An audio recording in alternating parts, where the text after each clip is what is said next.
contingencia sanitaria. Con el permiso de la Presidencia, compañeros y compañeras legisladoras, en esta legislatura hemos unido esfuerzos para reformar el marco normativo mexicano con la finalidad de combatir la violencia ejercida contra las mujeres. En congruencia, este dictamen propone que el delito de la violencia familiar sea perseguido de oficio, por lo que se adiciona un tercer párrafo al artículo 343 bis del Código Penal Federal.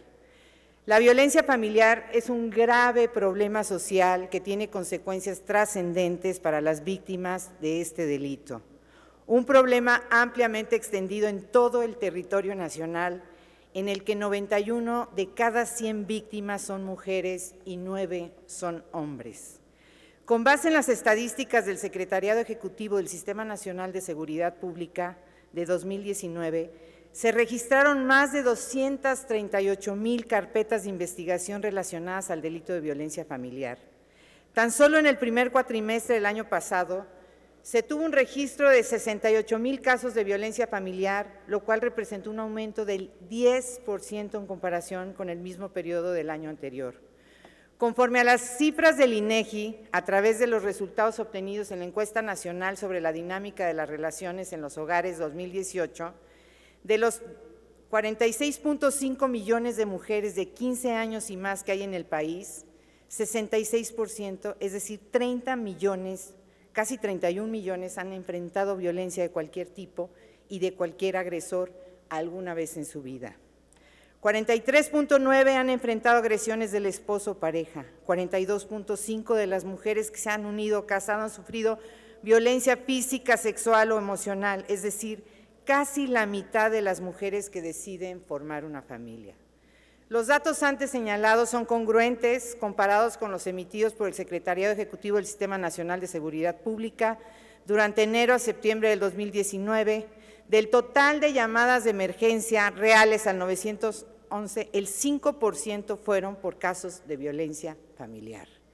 La violencia familiar comprende 4 elementos que se presentan aislados, combinados o simultáneos: el abandono, el maltrato físico, el psicológico y el sexual. Resulta evidente que la violencia familiar es un problema cuyas consecuencias trascienden el núcleo familiar y afectan al conjunto de la sociedad, convirtiéndose en un problema que requiere acciones más firmes del Estado para combatirlo y erradicarlo.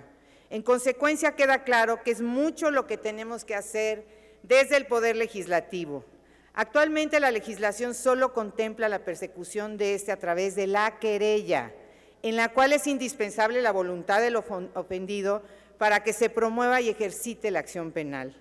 El dictamen considera viable que el delito en comento se persiga de oficio, lo que permitirá que cualquier persona que tenga conocimiento de un hecho violento en el núcleo familiar puede denunciarlo ante las autoridades competentes. La persecución de oficio resulta necesaria en aquellos casos en que por cuestiones de índole psicológica, física, la víctima se encuentra impedida para presentar querella en contra de su agresor.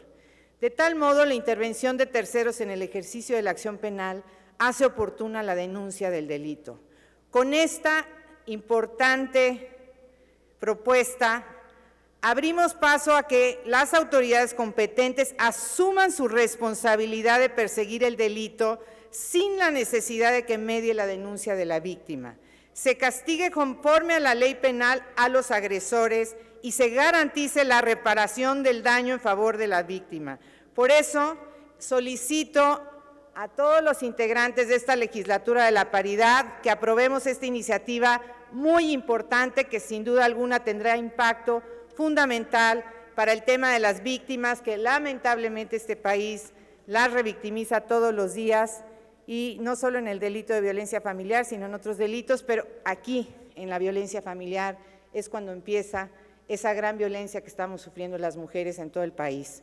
Y tenemos que aprobar esta iniciativa y generar también una discusión amplia sobre este tema de la violencia, que no podemos permitir que siga ocurriendo todos los días en este país. Es cuanto, diputada presidenta. Muchas gracias, diputada Villavicencio Ayala. De conformidad con el artículo 13, numeral 1, inciso C de Reglamento para la Contingencia Sanitaria, tiene la palabra para fijar su postura la diputada Guadalupe Ramos Sotelo, del Grupo Parlamentario de Morena, hasta por 5 minutos.